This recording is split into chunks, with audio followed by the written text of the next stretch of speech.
Hey ladies, Amy Rossi-Espagnet here, and I am so excited about our party tomorrow night. We're going to have so much fun. So I cannot wait. Thank you so much for tuning in. I have condensed my presentation tomorrow down to a short, less than 15-minute video. And because of that, I can't possibly talk about all of the incredible things that we have. So I wanted to pop on today and show you guys a couple necessities real quick before we get started on the real party tomorrow. The reason I wanted to highlight these first is because these are absolute must-haves. Less than 15% of my line is toys. Most of our stuff is our bath, our spa care, skincare, our beauty, massage, things like that. But of course we do have the toys. And so every single woman who has a toy, this is something that you absolutely need, okay? So let me tell you the 3 important rules to make sure your toys are gonna live a long and happy life with you, all right?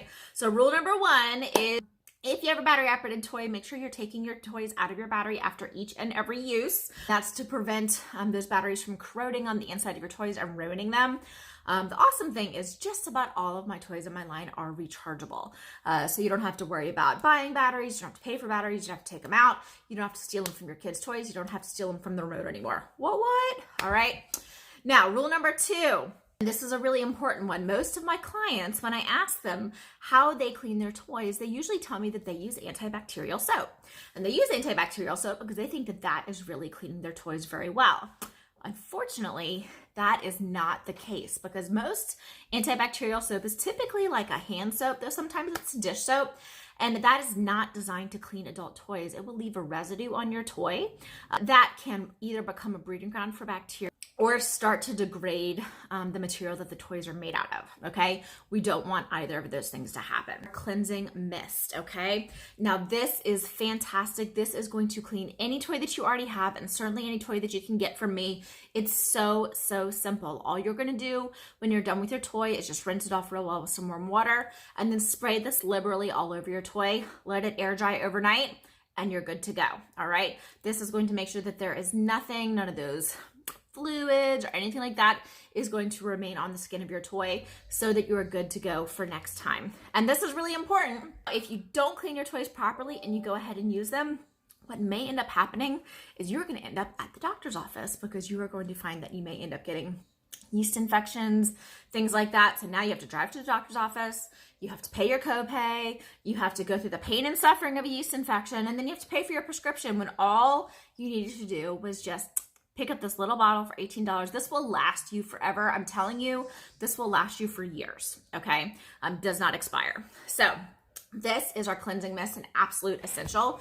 And then rule number 3 is store your toys properly. So most ladies I found over the years, they tell me that they throw their toys into a drawer or a shoebox or under their bed, okay? And have you ever looked under a bed? Oh, gross. Okay. So if you're just throwing your toys just into any old little thing and then pulling them out, rinsing them off some water and thinking things are going to be okay, ladies, don't do that, okay? This bag has an antimicrobial lining, and this bag can actually be washed up to 75 times before that lining will break down, and it seals right up. So this is going to do a couple things. It's going to protect your toys from dust, pet dander. This lining is going to help with microbes. So when you're done with your toy, clean it well, and then pop it in here. Ideally 1 toy per bag, just because sometimes when toys touch each other, they can break each other down or like melt the skin, depending on what they're made out of. And then you know your toy is good to go for next time. So when you have that spur of the moment, you're like, oh, girl, I got a little bit of time to myself. Or honey, let's go have some fun. Then you don't even have to worry about getting out of bed. You can just grab this from your drawer, pull it out, good to go. All right. So these are the essential. Definitely make sure that you pick one up and ask me. With the purchase of any toy, I will give you a discount on these 2 items. And look, you know, at the end of the party, I'm going to ask you, I'm going to say, hey, do you have a toy cleanser? If you want to lie to me and tell me that you have one, just save yourself $18, girl, that's on you. But I'm telling you that this will keep you and your toys happy for a long time. All right. Can't wait for tomorrow night. We're going to have such a good time. And, thanks for tuning in. Drop a comment once you finish watching this video and let me know what the 2 products are that I talked about. All right.